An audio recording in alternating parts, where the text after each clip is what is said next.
Hey everybody, it's the Jedi in Exile here, and we are talking our first impressions on this video of the new LEGO Star Wars The Skywalker Saga game.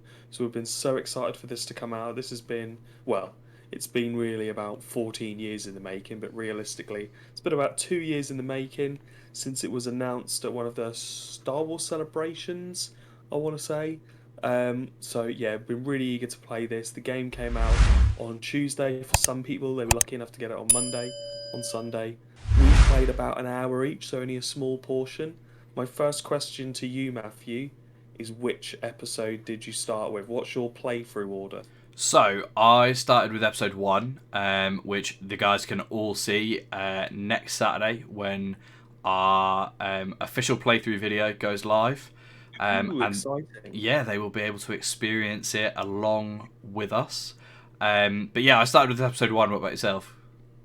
Yeah, I started episode one. I did debate starting episode four and playing it through, movie release order, but then I was like, no, I'm going to start from the beginning, one to six, and then I'll gradually get through the sequels.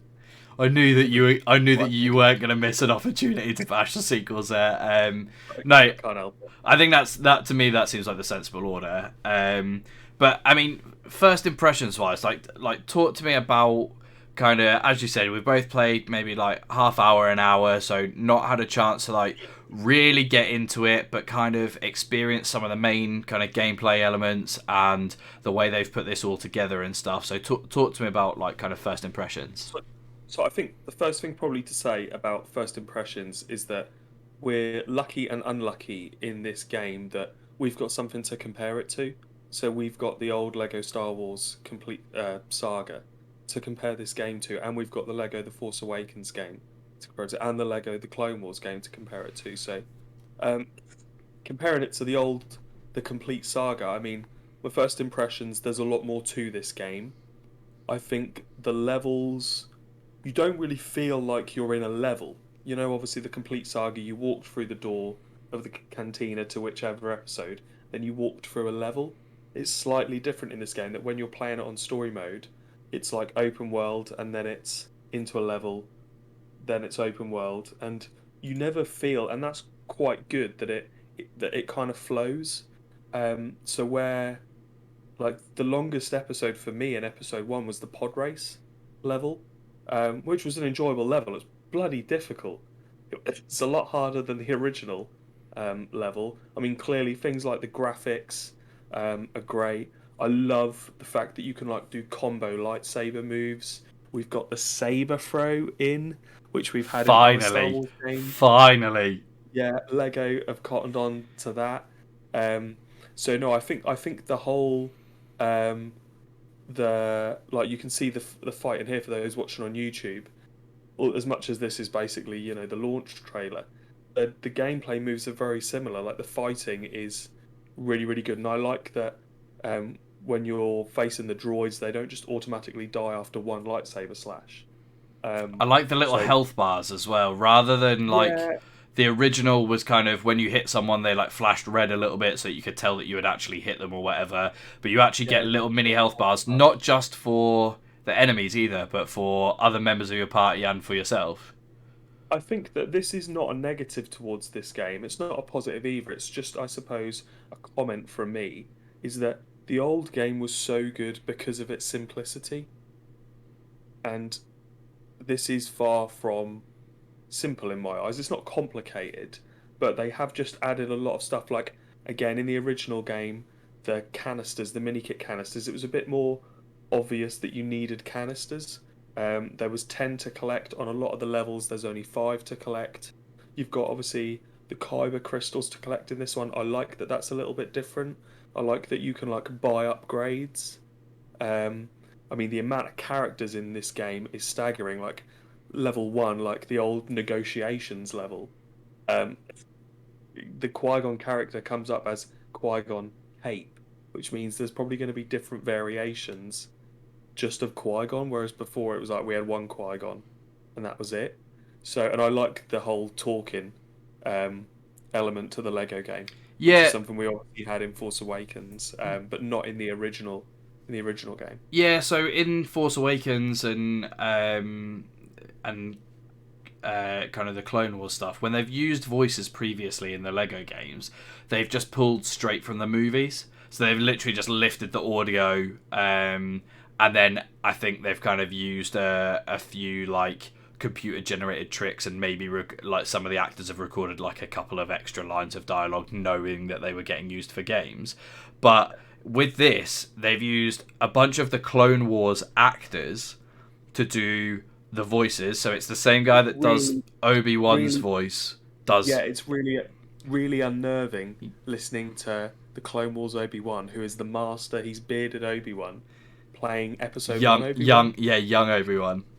and just always having a go at Jar Jar. But Um, I'm really glad that they did it, and what it looks like they've done. And if I'm wrong, like, people can correct me in the comments, but they've essentially lifted directly from the scripts from the movies, but re-recorded it with new voice actors specifically for the game.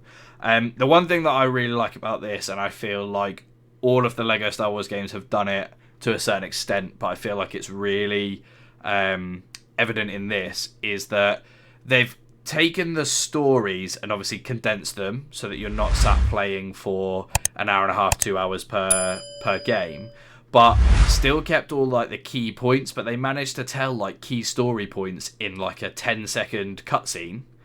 And I also really like this kind of blend of free play. It's confusing sometimes, this kind of open world into levels, out of levels, still kind of following a story but not actually being in a level. And then also that whole kind of that blend of everything. And it means that there's cutscenes that aren't in the old Lego Star Wars games. Like you said, it was you entered into a level, there was a beginning cutscene, there was the level, and then there was the end cutscene, and that was pretty much it, right? With this, it's very much a case of you walk to a place, there's like a 5-second cutscene, and then you do something else, and then there's another 5-second cutscene, then you get maybe a slightly longer cutscene as you go into the levels. Just think they've done something very different. They took what they were doing in what was being done in the originals, and they've taken it to this kind of more blended, more modern style of yeah, game. and I think it allows them to tell more of the story, doesn't it? Not just through the cutscenes, but through the actual gameplay as well. Because in Episode One, so you've got Darth Maul. You fight Darth Maul in the old game. That was the end of Episode One. Whereas you've got another level after this where you're playing as the Gungans fighting the battle droids. So, and there's a bit of open world there, and then there's the actual level. So they can tell a lot more of the story by having some of what was in a level previously and took up one of the 6 slots for a level can now be done in the open world. Um, Obviously not taking up one of the levels. And I think the other thing is they're telling a lot of the story gets told through dialogue. So there's like bits Exactly, in they can there's have talking, can't they, while you're playing? yeah, so there's bits in Episode 1 gameplay where you're kind of in the open world, moving from one location to another, which means that you're free to like interact and try and earn some of those extra like kyber blocks and all of that kind of stuff. But they're telling the story through the dialogue, which kind of, I think for me, is really good because it keeps you engaged more. Because before, with a cutscene, it's really easy, and I'm guilty of doing it, is like getting to a cutscene and going, oh, I'll just check my phone, or I'll just, I'll see what's going on, or I know this might be quite a long cutscene because it's the end of a level, I'll just go grab something from the other room and then I'll come back. Whereas for this, it was very much like they're telling that story while you're running around doing things, and so you feel like you're in it much more. There's not so much separation between cutscene gameplay. It's much more fluid and interlinked, and I really enjoy that, and I think they've done that really well. Fingers crossed that continues to be enjoyable and doesn't get old. Yeah, absolutely. But for me, I'm really excited to carry on playing it, I'll be honest. I think it's a really great start. I feel like I'm muddling my way through it a little bit. There's some things that they don't explain brilliantly, and they kind of allow you to explore. I think I landed on a planet and found these things that need to be put into a machine to unlock a block, and I only did it because there was some weird purple thing on the map, and I was like, oh, what's this? And tried to explore it. But again, it's quite fun to just kind of explore and do a bit Yeah, of there'll be a lot stuff. more that you can just go off and do in free play mode, obviously because it's open world. Yeah, So so looking forward to it. Looking forward to kind of see what happens. And obviously, you guys can experience pretty much every second of it with us as we do our playthrough. At the moment, I've kicked it off, and I'll be playing through episode 1. We're yet to decide whether that'll be me all the way through that, or whether Brian's going to pick up and play episode 2. We will kind of maybe take a steer from you guys. We'll work it out between ourselves. Obviously, geographical distance makes that a little bit difficult, but fingers crossed you guys are going to enjoy all the Lego Star Wars Skywalker Saga content we are going to be throwing your way, because there's going to be a lot of it over the next little while. absolutely. Perfect. So you guys let us know down in the comments how you're finding the game, if you've been playing it. If not, if you're excited to play it when you eventually get round to it. And other than that, guys, like, subscribe, hit the notification bell. You know the drill. We go through it every video, and we will continue to go through it. But other than that, guys, we will see you all in the next one real soon. And the force be with you guys.